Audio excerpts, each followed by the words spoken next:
A new week starts right here, right now, live on a Monday morning on the early line on SportsGrid and all across the SportsGrid network. That includes sportsgrid.com/watch, where you can find your favorite destination all across the grid.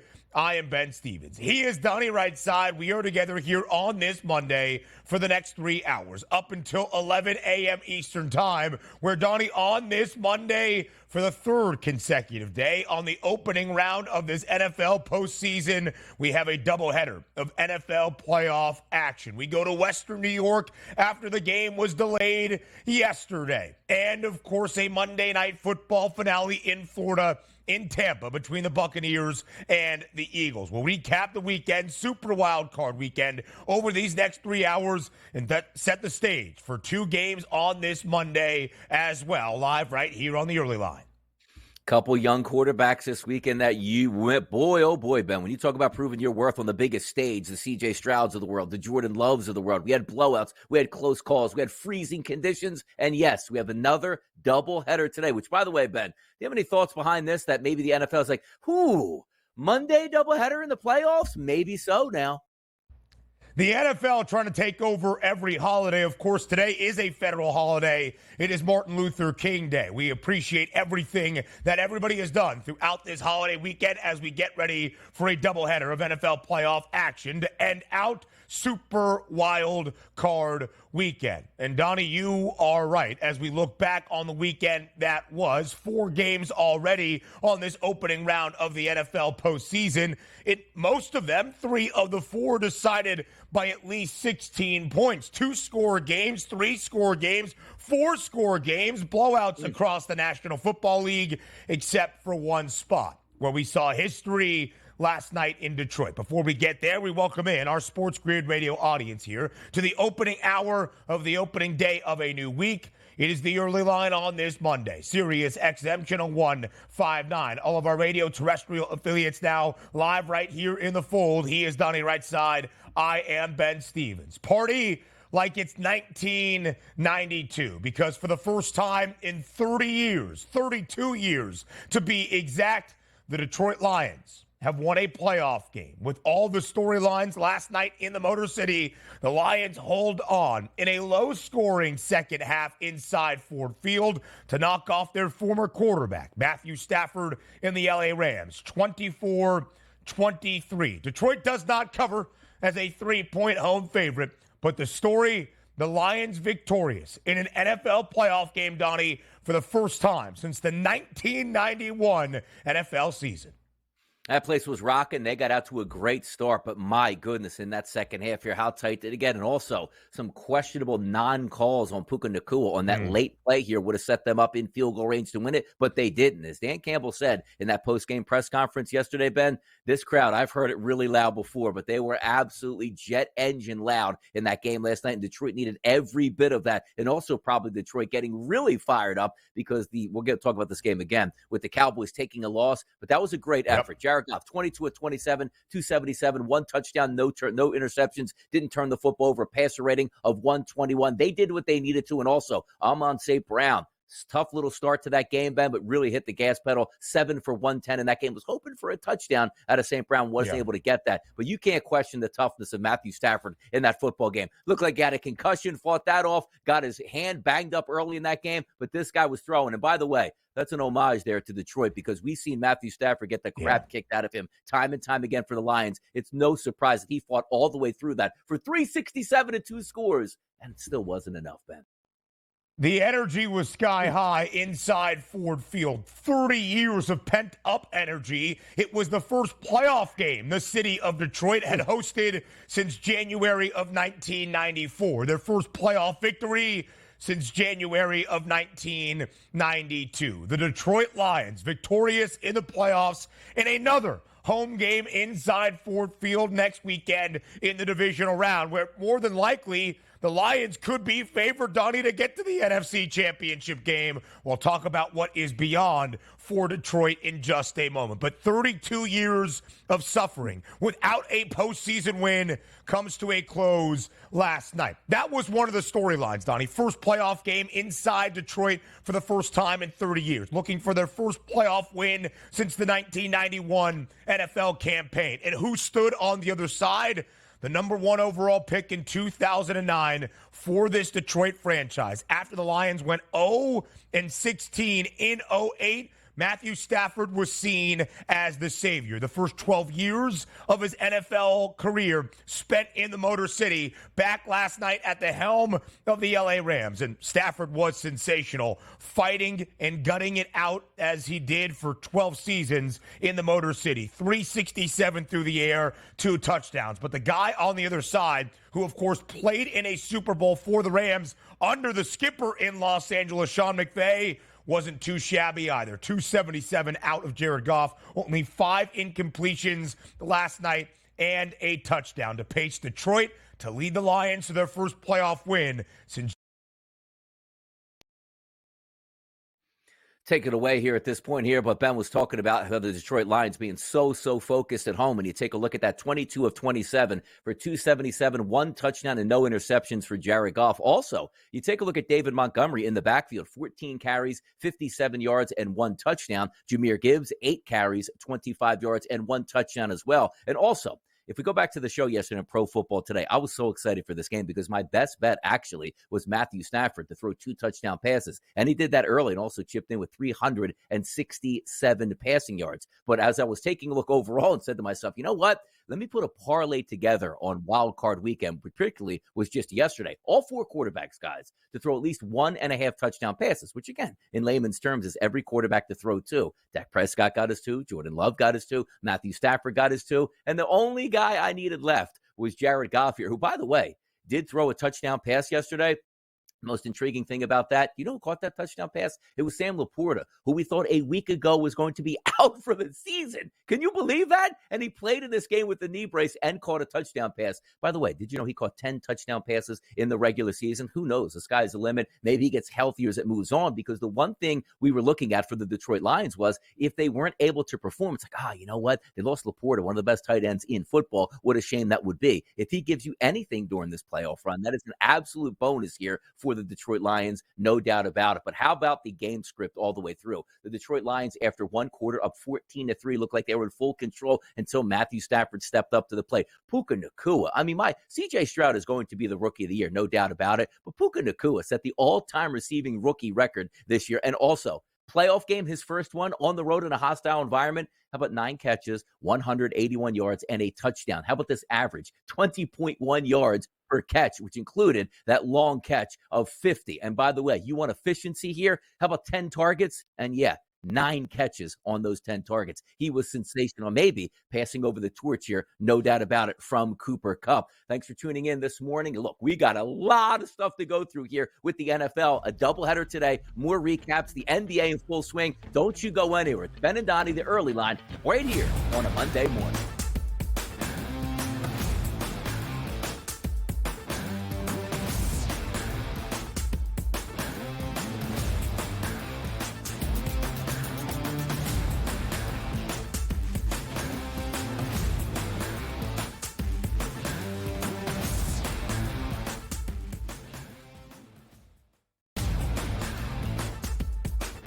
Sat down with Nick Saban for a lengthy interview. You have spoken to Nick Saban multiple times throughout his career. How surprised were you? He's not going anywhere, I don't believe. And at the end of the day, very surprised. Athletic department surprised. Talked to a few people, Alabama folks, late last night, early this morning. Very surprised. Didn't see it coming. The Early Line. Only on SportsGrid. Quarterback at quarterback. We're going to lay some juice. We're going to have some dog prices, and we're going to go right in the middle. Because I don't know what they're doing. To me, they're in a complete rebuild, Kev. Go run. That's where overbackers on this 51.5 shot. So right now, we saw a little bit more over money, but it's hovering right around. The winner of this game will be the division I favorite. don't care if they win, because all we care about is the money, baby, the money. Pro Football Today. It's smarter to be on SportsGrid. The Bostonian versus the Book. This is one of the hardest jobs in all of football. You are replacing Bear Bryant. You are replacing Nick Saban. You are replacing guys who won national championships, and they still wanted him out. They still wanted him gone. Mike Shula, you Mike Shula was a disaster. Dubos was a disaster. Gene Stallings. That's what I mean. They ran him out. He won a national championship, and they ran Gene Stallings out. The Bostonian versus the Book. Good move by the Clippers, and obviously, folks, they have Tyronn Lue, who I think is one of the best coaches in the league. And I'll say this right now, folks, the way they're playing, I know Minnesota's in first. I know Oklahoma City's been great. I know Denver's been fantastic. But the team I'm thinking right now that could actually come out of the West, if they stay healthy, and he keeps playing like that, it's Kawhi Leonard and the Clippers. Betting above the rim, only on SportsGrid. What did you think when you saw Lawrence on 3rd and 4th down, those two plays? When you have a meltdown like the Jaguars had, the clear favorite coming into the season, we all know that, and they choke like they did, and they have this fall like they did, people are going to question what's wrong with Trevor Lawrence. He had a regression. It's not a major one, but he was not as good as last season. What's happened to the play calling? Pharrell Coast to Coast, only on SportsGrid. I am not a Cowboys fan. I did not have a Cowboys ticket on this game. I bet the over, but I'm frustrated watching this game. I'm frustrated seeing the Dallas Cowboys think that this is their optimal game plan. In-game live, prime time, only on SportsGrid. SportsGrid, the only streaming sports betting network. Tips, info, and insights to up your IQ. It's smarter to be on SportsGrid.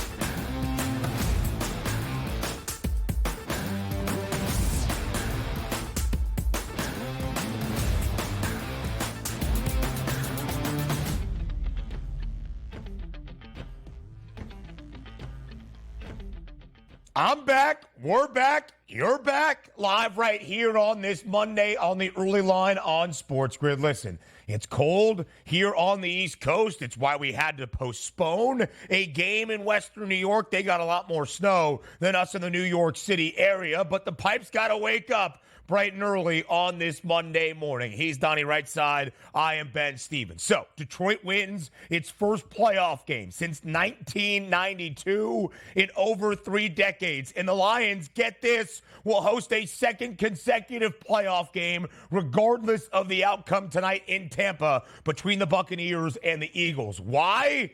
Because the Dallas Cowboys continue to do what the Dallas Cowboys do in games that have any level of significance. Once the lights get bright in the postseason, Dallas squanders opportunity after opportunity, including yesterday as the 2 seed with a home field advantage in the NFC postseason against the 7-seeded Green Bay Packers, the youngest team, Donnie, in NFL playoff history to appear in a postseason game based on average age of Green Bay's roster. The Packers playing with a mentality of, hey, let's just go out there and give it a shot. And that's exactly what Green Bay did yesterday on a Sunday at the Star. 48-32, the final score in Dallas that was only decided by 16 points and frankly was not even that close. The Packers win outright as a full touchdown underdog in Dallas, and Jordan Love, in his first playoff start, earns his first postseason victory. When they say like any given Sunday, Ben, like I know it's the NFL, we play once a week, and there are always upsets. If this game would have ended, let's just say 28-27 Green Bay, hard-fought game all the way through, wow, that was a really fun game to watch. It was impressive that the Packers won. But I was absolutely astonished. I didn't know how to take it. Down the stretch, the Packers were a pretty hot team. Very good on offense, very good on defense. I'm like, ooh, is that just the teams they're playing? And is that secondary going to hold up? Because I know you can hold down the likes of the Carolina Panthers and or the Chicago Bears. It's a different story when you take on the Dallas Cowboys, who I believe coming into that game had won 16 straight home games. So when the game starts out, it's like, hey, man, that is a great drive. Green Bay took the football, goes right down the field and punches it in. Let me see what Dallas does. Dallas didn't do anything until they were down 27-0, which included a pick six by the Green Bay Packers. And also for me, sitting on a touchdown prop for Jordan Love over 1.5. Hey, Donnie, how great is this? They got 4 touchdowns in the first half. And you say to yourself, well, wait a second. The first 3 of those were on the ground and an intercept. I mean, what the heck is actually going on at this point here? Aaron Jones was tremendous. But for me, I looked at it yesterday on the set. I said, Donnie, what do you think happens in this game? I don't know if I'm going to lay the 7. I think Green Bay's the side. And we talked about it last week, Ben. That 7.5 was huge, was bet down to 7. I was like, let me see if that comes into play. But if you had the confidence meter, I said, do I think the Packers can hang around this game? Absolutely, I do. But I would be shocked if the Dallas Cowboys lost, and double shock me, Ben. Why? Because they got blown out in this game. I didn't see this coming. I really didn't.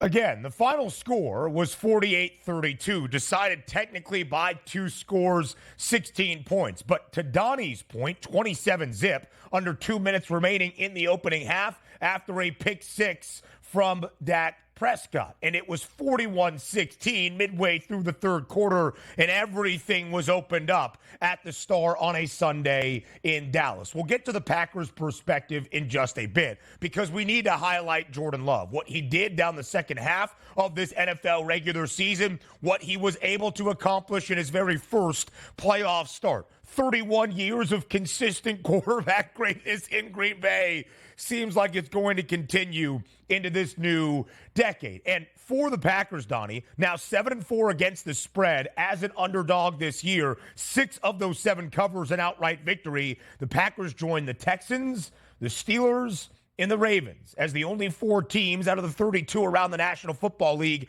with a winning record outright booked as an underdog this year. Again, more for Green Bay's side of things in just a moment.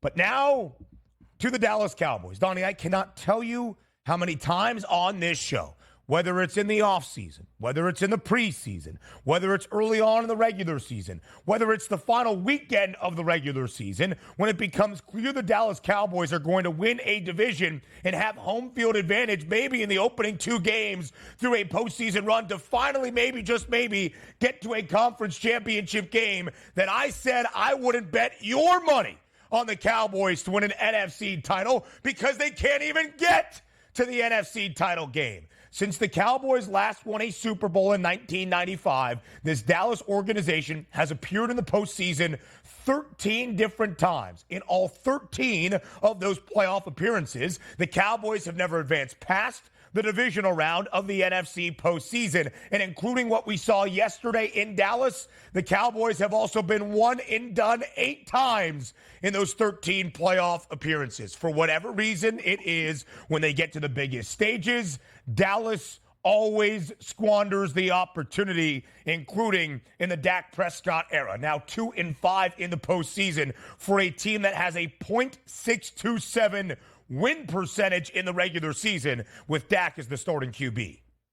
It's unbelievable. It really is, because you don't see the signs of it. And also, it's like, hey, this is my first career start. Maybe I don't play so well in the playoffs here. That's not the case. Like, Dak's 41 for 60 for 403 and 3 touchdowns. You would say to yourself, boy, that's an MVP performance in a shootout. No, he was so poor to start that game. And, Ben, didn't it seem like all season long, CeeDee Lamb and Dak Prescott were maybe the elite combination in the NFL from wide receiver to quarterback. It looked like through the first quarter and a half, they couldn't find each other. 0 for 3 on their first connects, first 3 times that he was targeted, and terrible. Like, I don't know where the ball is going. I don't know if I'm supposed to go in or out. Dak Prescott is throwing into double coverage for pick 6 this year. I just couldn't figure it out. But when you go to the post-game press conference, I'm not even talking about Mike McCarthy and or Dak Prescott. The cameras surround Jerry Jones. And I thought this was really interesting. Like, hey, Jerry, what do you think about Mike McCarthy here? Like, what? He's like, look, hold on. I haven't even got to that point. Like, basically what he was telling you is, I walked in that stadium, expected us to blow out the Packers because we're the number 2 seed now, and away we go into the playoffs and making a deep run here. Like, I didn't even have 3 minutes here to think about, oh my goodness, if we lost, and what am I going to do with Mike McCarthy? Because you had that touchdown lead. And even when you heard the week before, when the Philadelphia Eagles had lost to the Arizona Cardinals, Jerry Jones on his call-in radio show, like, this is the greatest gift of all time. Like, everything is working in our direction. This might be the season we finally make that run, and got embarrassed to a 17. By the way, Ben, I know it's only been a couple years. No 17 had ever won in the NFL. The Packers went in there and blew the doors off the Dallas Cowboys. That franchise, the Dallas Cowboys, they are a wreck this morning. Listen, and it wasn't any freak accident that Green Bay won. They scored on 3 of their opening 4 offensive possessions in this game. They turned over Dak Prescott twice in the opening 2 quarters. In the vaunted Dan Quinn Dallas defense from the opening half of this season was a shell of itself down the home stretch and in this football game. Green Bay was up 27-0 to end out the first half before a late Dallas touchdown before the halftime break. Because that Dallas defense, yes, the offense was giving them nothing on the other end, but because they struggled against Jordan Love in his first career NFL playoff start. And Donnie, again, let's focus on the Packers. We'll talk about the future and what is next for Dallas to start off our next segment. But Jordan Love in his first playoff game, 16 of 21 for 272 yards and 3 touchdowns. And let's call a spade a spade. If this game was closer, he would have thrown for over 300 yards and maybe 5 scores. That's how good he was against this Dallas defense. That's how good he has been down the home stretch of this regular season. His passing yards prop entering this game was on the rise. 242.5, closed at 250.5, a number that he was over in 7 of the final 9 games of the regular season for Green Bay, and went over that in his first playoff career start yesterday at the Star. And now 9 of 10 games here, Ben, throwing at least 2 touchdown passes in those games. He's been phenomenal. Also, here's what you like about it. A guy that sat behind Aaron Rodgers for that long, learning the NFL and how it worked here, stepping up in the moments. And I don't think he's gotten nearly enough credit this year. It was almost like under the radar, where now we're finally starting to approach and catch up to him. For your first career playoff start, to do what he did in Dallas, awesome stuff. They got their franchise guy. Aaron Jones back in his home state as well. 21 carries, 118 yards on the ground, and 3 scores. So what is next for the Cowboys? That's next here on the Early Line.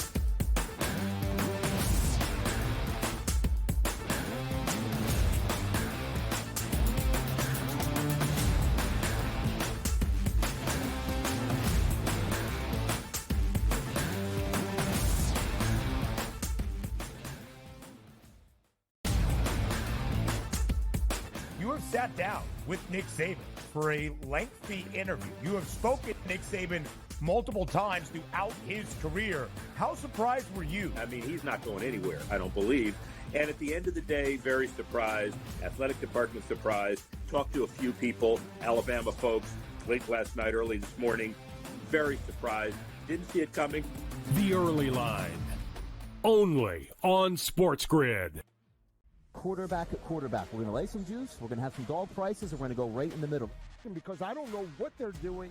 To me, they're in a complete rebuild, Kev. Go run, run, run. That's where overbackers on this 51.5 shot. So right now, he's a little bit more over money, but he's hovering right around. The winner of this game will be the division I favorite. don't care if they win, because all we care about is the money, baby, the money. Pro Football Today. It's smarter to be on SportsGrid. The Bostonian versus the Book. This is one of the hardest jobs in all of football. You are replacing Bear Bryant. You are replacing Nick Saban. You are replacing guys who won national championships, and they still wanted them out. They still wanted them gone. Mike Shula, Mike Shula was a disaster. Dubos was a disaster. Gene Stallings. That's what I mean. They ran him out. He won a national championship, and they ran Gene Stallings out. The Bostonian versus the Book. Good move by the Clippers, and obviously, folks, they have Tyronn Lue, who I think is one of the best coaches in the league. And I'll say this right now, folks, the way they're playing, I know Minnesota's in first. I know Oklahoma City's been great. I know Denver's been fantastic.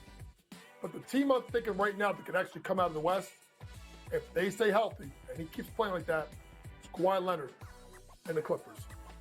Betting above the rim. Only on SportsGrid.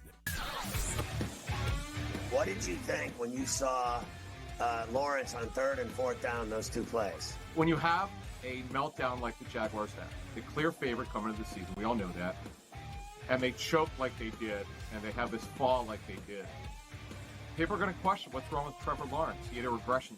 Not a major one, but he was not as good as last season. What's happened to the play calling? Pharrell Coast to Coast. Only on SportsGrid. I am not a Cowboys fan. I did not have a Cowboys ticket on this game. I bet the over, but I was I'm frustrated watching this game. I'm frustrated seeing the Dallas Cowboys think that this is their optimal game plan. In-game live, prime time. Only on SportsGrid. SportsGrid, the only streaming sports betting network. Tips, info, and insights to up your IQ. It's smarter to be on SportsGrid.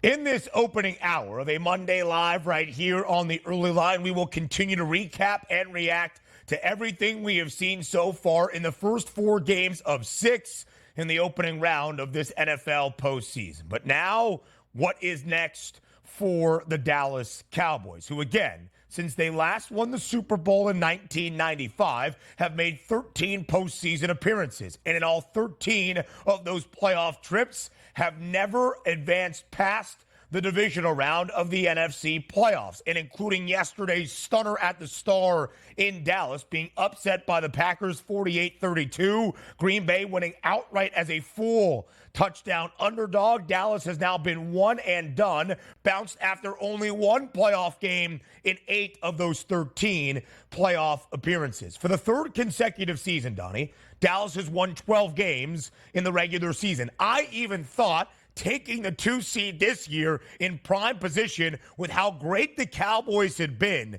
at home this year, the only perfect team at home in the NFL, a perfect unbeaten 8-0, a 16-game home winning streak dating back to last year, entering yesterday for the Cowboys against the Packers. I thought this year might be different. Nope. Dallas is going to do what Dallas does when the games have the most significance. So you mentioned that media scrum around Cowboys owner Jerry Jones immediately following the game yesterday. He pretty much put a stop to any potential questions about the future of his coaching staff, about the organization, about the quarterback in Dak Prescott. But Donnie, you are not Jerry Jones. So what should Dallas do moving forward? They're probably, and rightfully so, moving on from Mike McCarthy, because it is about playoff wins. It is about taking your team deep. And also, this isn't a Dallas Cowboys franchise that has had a ton of success in the playoffs through the past 25 years. It's like, hey, man, Mike won a few playoff games last year. We got to the Super Bowl. We were a little bit short. It's not necessarily that. And again, if you just say, let's just say, remove Mike McCarthy and you bring in Bill Belichick, what's actually going to improve? We were led to believe that Dan Quinn's one of the best defensive coordinators in the sport. He got torched yesterday. We're led to believe that Mike McCarthy somehow figured out that, hey, here's the playbook that's specifically for Dak Prescott. Kellen, Moore was the reason why we couldn't get a hold of ourselves and win playoff games. Now I'm here, and you get to a playoff game, and you're terrible. Now, I don't even want to hear this, too. Like you sit down Mike McCarthy and Jerry Jones. Like, Jerry, what did you want me to do? I put 530 yards of offense out there. We lost the football game. That's irrelevant. The game was over by halftime when you just dinking and dunking your way down the field, where the Green Bay Packers didn't care if you scored as long as you took 5 to 6 minutes in doing so here. But I don't know where you actually go, because Jerry Jones is correct. 2 weeks ago, Dallas had the gift of all gifts laid into their hands, where the Eagles tumbled down the stretch and gave them the number 2 overall seed. That at least says we're going to play a 7 seed here. We'll win that game. Now we're in the divisional round. We got the playoff win. We're hot. We'll still be home and see what we can do. The fact that you got embarrassed in game number 1, where you didn't even get to enjoy your playoff run, Ben. You didn't even enjoy it for more than 15 minutes, because right from the first drive, you were already down a touchdown, and it's down as many as 3 touchdowns for most of the day. That's what hurts the most. Yeah. If you were to look at this game, Ben, and said, hey, look, 48-32, but this game was 34-32 with 4 minutes to go, and then we had to go for a couple of 4th downs. It didn't work out in our favor. They were smoked from the starting gun to the final gun. That's what hurts, and that's why you have to make a coaching change. Yeah, and Donnie, that's a great point, because you look at the final score, you look at the box score, and the game actually looks closer than it appeared. It's not like the dam broke loose and the Packers added 2 late gimme touchdowns just to add insult to injury. This was all on Dallas. Green Bay came out very first drive of Jordan Love's playoff career. His head coach, Matt LaFleur, says, we'll take the football on the road they score. Dallas punts. Green Bay punts. Opportunity for Dallas to even the score. 3 plays into that drive, Dak Prescott throws his first playoff interception of 2023's season. It sets Green Bay already up inside the Cowboys' red area. Green Bay takes advantage immediately. And then, how does Dallas respond? Down by 2 tuds? A punt. Yet again, this was all on the Cowboys. Defensively for Dan Quinn, who I think's coaching stock took a little bit of a hit yesterday, and something has to change, Donnie. Somebody needs to be held accountable. It's just the way this works in the National Football League, and I believe that is going to be Mike McCarthy. I believe Dak Prescott remains the quarterback entering 2024. I do not believe Mike McCarthy is going to be the head coach next year in Dallas. It was always said that Mike McCarthy's fate as the Cowboys head man would be decided by Dallas's last game. If that was in an NFC championship or a hard-fought loss in the divisional round, maybe it would be different.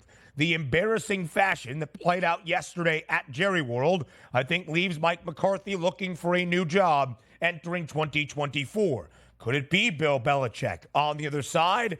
That remains to be seen. Quickly here for the Packers, they will head to Santa Clara on Saturday night to take on the number 1 overall seed in the NFC, the 49ers. A 9.5-point spread in favor of San Francisco. The over-under is 50.5. So let's keep moving it forward here to our postseason recaps around the NFL from Super Wild Card Weekend. In Houston, first game up of this Super Wild Card Weekend, the Texans and the Browns. And Houston has made a statement yet again. A team, Donnie, that had a win total of 6.5 entering 2023, with a rookie quarterback in C.J. Stroud under the guidance of a rookie head coach in DeMeco Ryans. Before the year got started, according to our producer Joe Frizo, the Texans were plus 490 to even make a playoff appearance. They were 10-1 to win the AFC South Divisional Championship. They accomplished both of those feats and booked as a home underdog on Saturday afternoon against Joe Flacco and the Cleveland Browns. The Texans blow out the Browns 45-14, the final score in H-Town. The Texans winning outright as a 2.5-point underdog. The game total of 44.5, Donnie. C.J. Stroud and his Houston offense go over by themselves.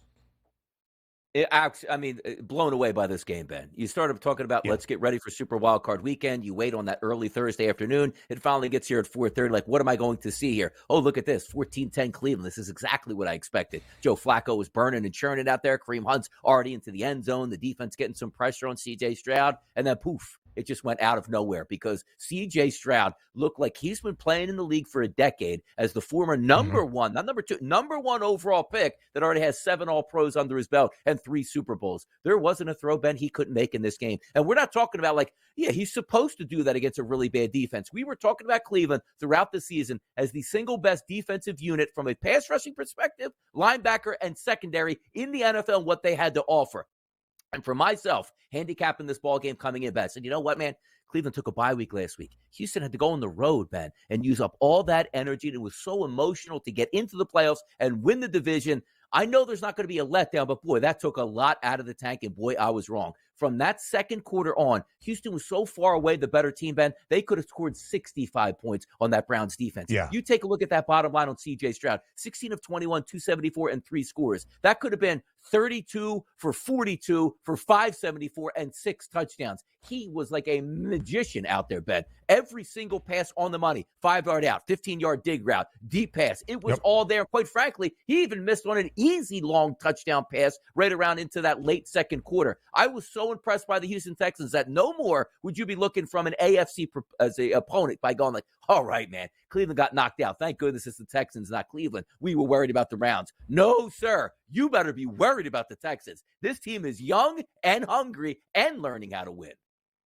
C.J. Stroud is now the youngest quarterback in NFL history to ever win a playoff game. He is 22 years old in 104 days. On Saturday, it was 102, the youngest quarterback ever in the history of the National Football League to win a playoff game, but he does not play like a rookie. He does not play like a 22-year-old. 16 of 21 for 274 yards and 3 touchdowns. Jordan Love, by the way, also 16 of 21 for 272, not 274, and 3 touchdowns. All 3 of those passing scores from Stroud, Donnie, coming in the opening 2 quarters in that opening half for Houston. They had a 24-14 lead. First ever rookie quarterback in NFL postseason history to throw 3 first half touchdowns. It's crazy to think that Puka Nacua has set 2 different rookie wide receiver records and is still not going to win the Offensive Rookie of the Year because of what C.J. Stroud has accomplished. The number 2 overall pick in the 2023 NFL Draft proves time and again that his Houston team is for real. The Texans now this year, 7-3 against the spread, booked as an underdog. They were the home underdog on Saturday. They have won outright in 6 of those 7 covers, 6-4 straight up, along now with the Packers, the Steelers, and the Ravens. Just one of 4 teams around the NFL to have a winning record outright when booked as an underdog. 4 previous playoff victories for the young Texans franchise. That by far their largest margin of victory in a playoff game. Yeah, and also, C.J. Stroud isn't doing this with, Jalen Waddle, wide receiver, and Tyreek Hill. Nico Collins looks like the best wide receiver in the NFL. Why? Because no matter what route he runs, that ball is right on his hands wherever he wants it and in stride. It's so much fun to watch it also, Ben. How about this moving into the offseason? Ooh, this would be a bad look for the NFL if Kevin Stefanski got that head coaching, of the year trophy when you take a look at DeMeco Ryans winning his division and then pounding Kevin Stefanski in round 1 of the NFL playoffs. But I'm sure DeMeco Ryans could care less about that. His team is moving on. And also, you want to talk about wild cards, right? That's what they're called. Like, okay, teams that maybe weren't good enough to be the top level of the NFL. Houston Texans, no longer a wild card. They are here, and I can't wait to see the matchup in round number 2 with what they get. And we will continue our reaction around the AFC. Go to the very cold Saturday night game in Arrowhead. Up next, live right here on the early line with one final thought on the soon-to-be 39-year-old Joe Flacco and his time in Cleveland. That's next here on the early line.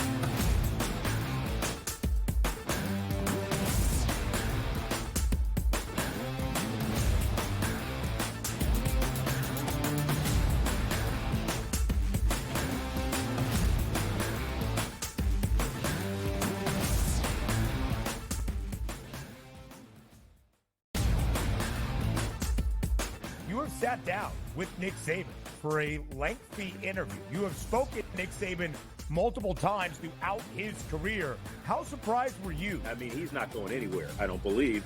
And at the end of the day, very surprised. Athletic department surprised. Talked to a few people, Alabama folks, late last night, early this morning. Very surprised. Didn't see it coming. The early line. Only on SportsGrid. Quarterback at quarterback. We're going to lay some juice. We're going to have some dog prices, and we're going to go right in the middle. Because I don't know what they're doing. To me, they're in a complete rebuild, Kev. Go run, run, run. That's where overbackers on this 51.5 shot. Right now, he's a little bit more over money, but it's hovering right around. The winner of this game will be the division favorite. I don't care if they win because all we care about is the money, baby, the money. Pro Football Today. It's smarter to be on SportsGrid. The Bostonian versus the Book. This is one of the hardest jobs in all of football. You are replacing Bear Bryant. You are replacing Nick Saban. You are replacing guys who won national championships, and they still wanted him out. They still wanted him gone. Mike Shula, Mike Shula was a disaster. Dubos was a disaster. Gene Stallings. That's what I mean. They ran him out. He won a national championship, and they ran Gene Stallings out. The Bostonian versus the Book. Good move by the Clippers, and obviously, folks, they have Tyronn Lue, who I think is one of the best coaches in the league. And I'll say this right now, folks, the way they're playing, I know Minnesota's in first. I know Oklahoma City's been great. I know Denver's been fantastic. But the team I'm thinking right now that could actually come out of the West, if they stay healthy, and he keeps playing like that, it's Kawhi Leonard and the Clippers. Betting above the rim, only on SportsGrid. What did you think when you saw Lawrence on 3rd and 4th down, those 2 plays? When you have a meltdown like the Jaguars have. The clear favorite coming into the season. We all know that. And they choke like they did, and they have this fall like they did. People are going to question what's wrong with Trevor Lawrence. He had a regression. It's not a major one, but he was not as good as last season. What's happened to the play calling? Pharrell Coast to Coast, only on SportsGrid. I am not a Cowboys fan. I did not have a Cowboys ticket on this game. I bet the over, but I'm frustrated watching this game. I'm frustrated seeing the Dallas Cowboys think that this is their optimal game plan. In-game live, prime time, only on SportsGrid. SportsGrid, the only streaming sports betting network. Tips, info, and insights to up your IQ. It's smarter to be on SportsGrid.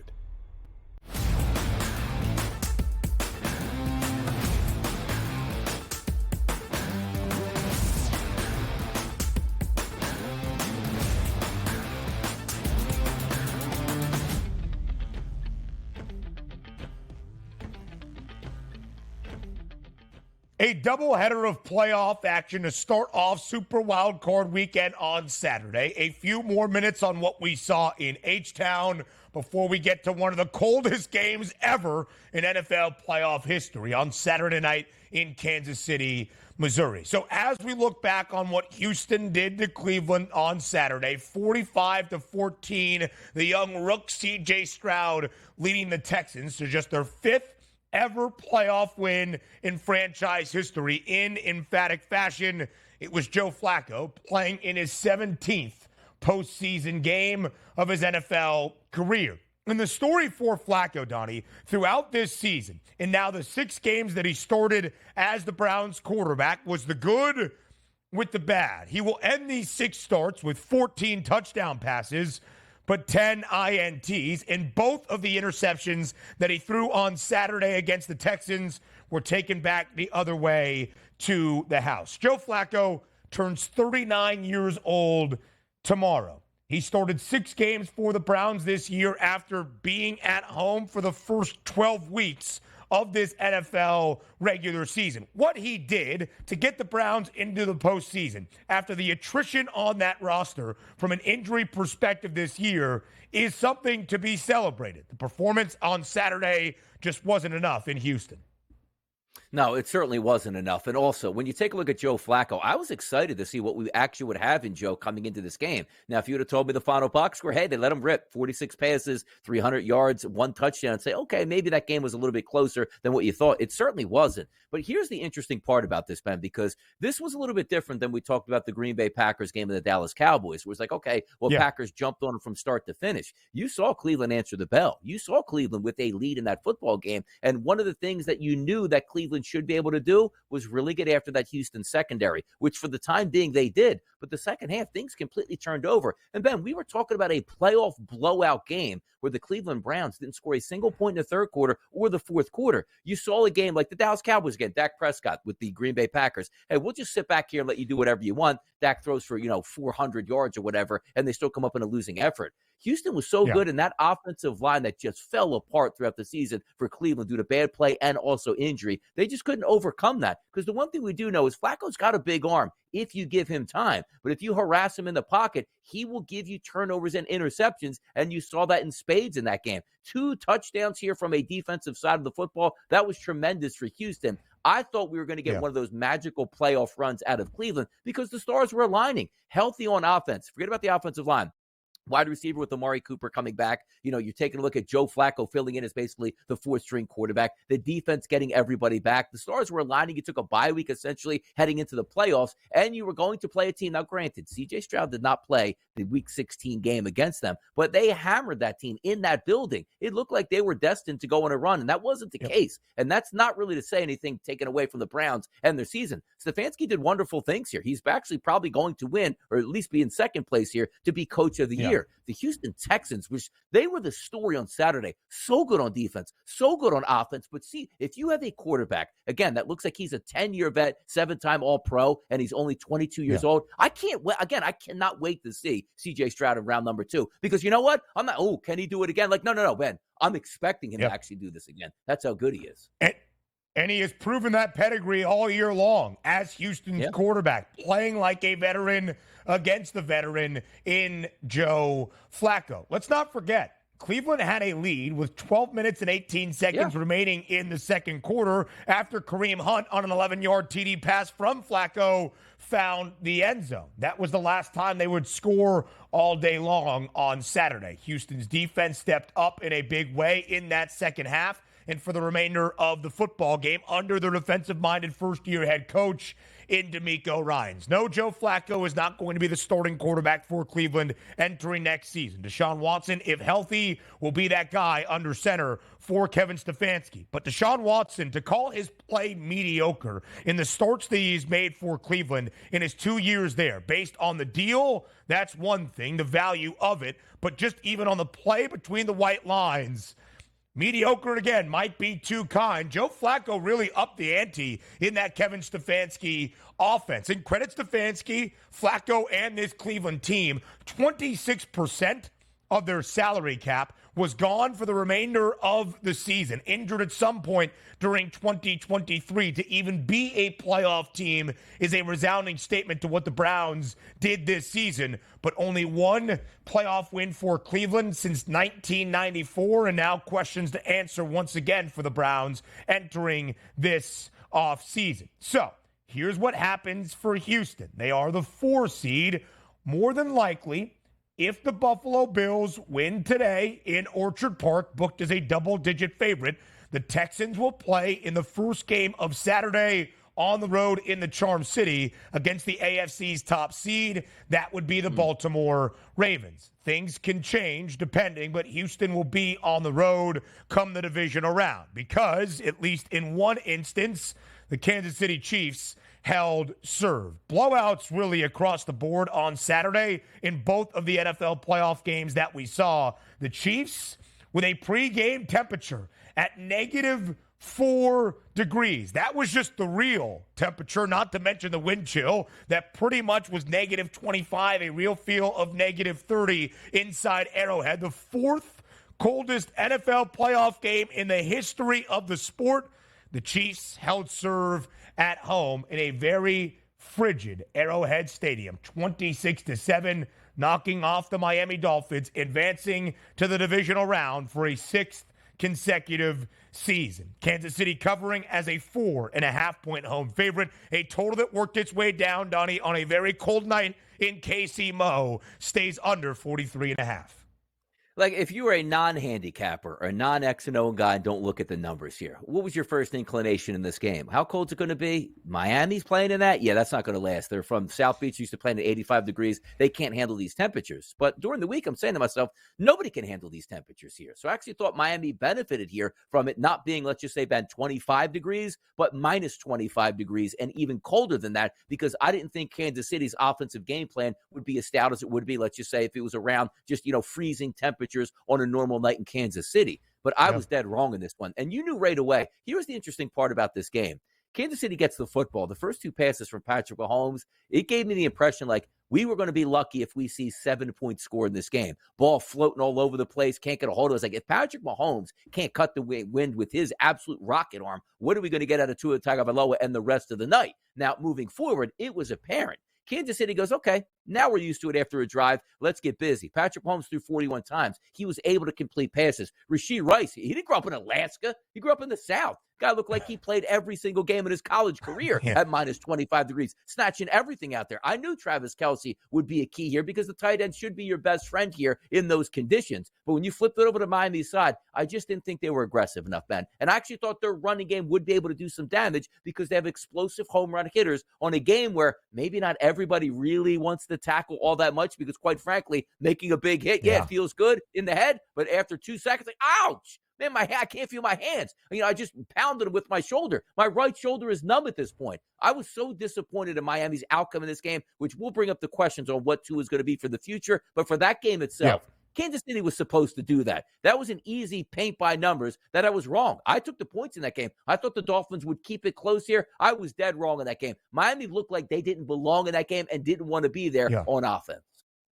So there's two main takeaways for me. Still trusting in Andy Reid and Patrick Mahomes to figure it out offensively in those biggest moments. And this year's KC team being a little bit different than the previous 5 that have hosted an AFC championship game. Defense first. And that's been the story under Steve Spagnuolo all year long for the Chiefs, holding what was once a potent Miami offense to only 7 points. We'll look at the Dolphins in just a second. But for Patrick Mahomes, now 15 playoff games in his NFL career, a 12-3 straight-up record. Kansas City covering as a 4.5-point home favorite on Saturday night in Arrowhead. They are 10-5 against the spread. And Mahomes in the conditions was good, 262 yards and a touchdown. Rashee Rice, with so many questions about the wide receiver room in Kansas City this year, was sensational. The rookie out of SMU, 8 grabs, 130 yards, and a touchdown. Travis Kelce, 7 grabs and 71 yards as well. But a key cog in the offensive wheel for the Chiefs on the Super Bowl run last year and to start off this postseason, especially in the conditions on Saturday night, is a man that runs like he hates the ground beneath him. The Rutgers great, Isaiah Pacheco, 24 carries, 89 yards on Saturday night against Miami, and a touchdown. He has had at least 76 scrimmage yards, Donnie, for Kansas City in all 4 playoff games, the 3 last year that ended with a Lombardi trophy, and of course on Saturday night against Miami. Kansas City has that postseason pedigree. We'll see where the Chiefs go next weekend. Either they will host the Texans in a game inside Arrowhead, or more than likely, if Buffalo wins, again, booked as a 10-point favorite in the postponed game now for this Monday afternoon in Orchard Park. It will be the Chiefs and the Bills in a rematch of the AFC divisional round come Sunday in Western New York. Yeah, it's tremendous stuff, man. This is why we love the playoffs here, because we don't even know who's actually going to play each other other than that San Francisco Packers game, and you're just anticipating the matchups here. But you're right about this. This is what's hard to get out of your head. I've watched the Chiefs way too much this year to still trust them, even though, yes, it's Kansas City, it's Andy Reid, it's at home, it's Patrick Mahomes. They always are going to have a fighting shot, and it's very rare that they would even get blown out, right? So you know it's going to be tough, and you would leave it in Mahomes' hands. But I'm still not buying back in yet, Ben. I bought in a second time late in the season when I told you, remember, hey, they're going to get that number 1 overall seed because how easy their schedule is, sort of mimicking the Philadelphia Eagles. Whoa, that easy schedule for the Eagles was going to be great down the stretch. It was actually a nightmare here. So I know they won that game. It's hard to bet against Andy Reid, but you give me a quality opponent on the road, I'm going to fade the Chiefs again because they weren't perfect there in their playoff game by any means. They're just a good football team, and they executed at home in those colder conditions. But I'm still not trusting that offense to go toe-to-toe when you really need it to go against another team full gas. That's where I sit on the Chiefs here. Dangerous team. I'm not buying it again, Ben. I'm just not. It's very fair, Donnie. You've been spurned a few times this year. I've given the Chiefs the benefit of the doubt to only be proven wrong. But again, Kansas City, second best scoring defense in the NFL this year, second best total defense, 4th best passing defense, 18th best rushing defense throughout the regular season, but pretty much everywhere else, a top 5 defense that made a Miami team that was the second best scoring offense in the regular season, with the best total offense averaging 401 yards per game, look lifeless on Saturday night.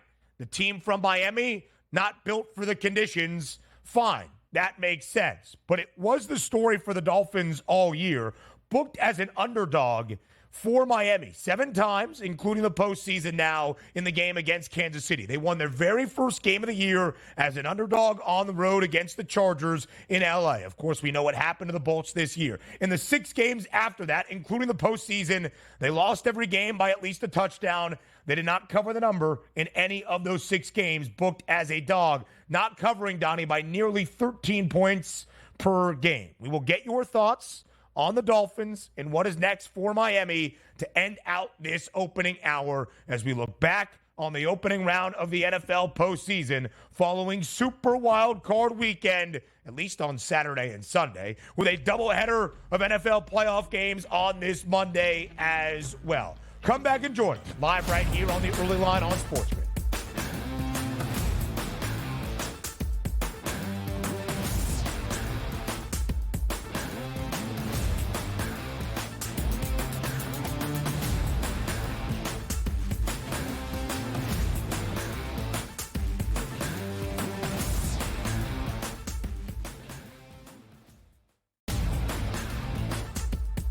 you have sat down with Nick Saban for a lengthy interview. You have spoken to Nick Saban multiple times throughout his career. How surprised were you? I mean, he's not going anywhere, I don't believe. And at the end of the day, very surprised. Athletic department surprised. Talked to a few people, Alabama folks, late last night, early this morning. Very surprised. Didn't see it coming. The Early Line. Only on SportsGrid. Quarterback at quarterback. We're going to lay some juice. We're going to have some dog prices, and we're going to go right in the middle. Because I don't know what they're doing. To me, they're in a complete rebuild, Kev. Go run, run, run. That's where overbackers on this 51.5 shot. Right now, he's a little bit more over money, but it's hovering right around. The winner of this game will be the division I don't favorite. care if they win because all we care about is the money, baby, the money. Pro Football Today. It's smarter to be on SportsGrid. The Bostonian versus the Book. This is one of the hardest jobs in all of football. You are replacing Bear Bryant. You are replacing Nick Saban. You are replacing guys who won national championships, and they still wanted him out. They still wanted him gone. Mike Shula, you replacing was him? a disaster. Dubos was a disaster. Gene Stallings. That's what I mean. They ran him out. He won a national championship, and they ran Gene Stallings out. The Bostonian versus the Book. Good move by the Clippers, and obviously, folks, they have Tyronn Lue, who I think is one of the best coaches in the league. And I'll say this right now, folks, the way they're playing, I know Minnesota's in first. I know Oklahoma City's been great. I know Denver's been fantastic. But the team I'm thinking right now that could actually come out of the West, if they stay healthy, and he keeps playing like that, it's Kawhi Leonard and the Clippers. Betting above the rim. Only on SportsGrid. What did you think when you saw Lawrence on 3rd and 4th down, those two plays? When you have a meltdown like the Jaguars have, the clear favorite coming into the season, we all know that, and they choke like they did, and they have this fall like they did, people are going to question what's wrong with Trevor Lawrence. He had a regression this season. Not a major one, but he was not as good as last season. What's happened to the play calling? Pharrell Coast to Coast. Only on SportsGrid. I am not a Cowboys fan. I did not have a Cowboys ticket on this game. I bet the over, but I'm frustrated watching this game. I'm frustrated seeing the Dallas Cowboys think that this is their optimal game plan. In-game live, prime time. Only on SportsGrid. SportsGrid, the only streaming sports betting network. Tips, info, and insights to up your IQ. It's smarter to be on SportsGrid.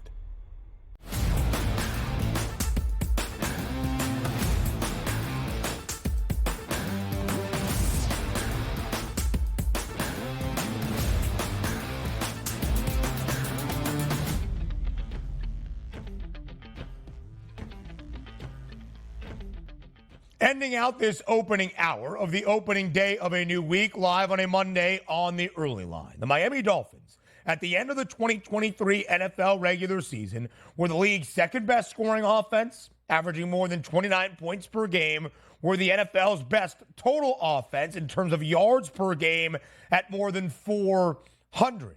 On Saturday night in Kansas City against the Chiefs, only 7 points for the Fins, and just 264 total yards. Tua Tagovailoa, $199 through the air, a touchdown and an interception. It was to Tyreek Hill in his return to Arrowhead against his former team in KC. So, Donnie, as we try to read between the lines, was the offensive output from Miami on Saturday night a result of the conditions or a Dolphins team that hit its ceiling? I think it was more to the conditions, to be honest. But having said that, Ben, did you look at their offensive output down the stretch? Didn't show up in Baltimore in an absolute blowout game. Didn't show up against the Buffalo Bills, and they ended up getting beaten that game, and didn't show up in the playoffs with only 7 points here. Yes, it is tough. And again, we didn't have it light up across the screen here for the Kansas City Chiefs, where Mahomes went for like 400 yards. He threw for 262. They ran for $147. That was what you're supposed to do. But I thought Miami had found something, Ben. The deep pass to Tyreek Hill, which was a pass interference that he caught anyway and scored a touchdown, like that's the key here. Just keep taking shots downfield. You have the fastest players on the field. Three things can happen, and two of those are good: a catch, a penalty, or an interception. What was the chances of that? I'll take my 66% chance to have a big play here on the opposite end. Miami never did that. And after that tire, I said they're back in the game. They found something here. Never got back to it. Never were aggressive. I questioned the Miami Dolphins offense here along with the elements, but that just wasn't good enough, Ben. It just wasn't.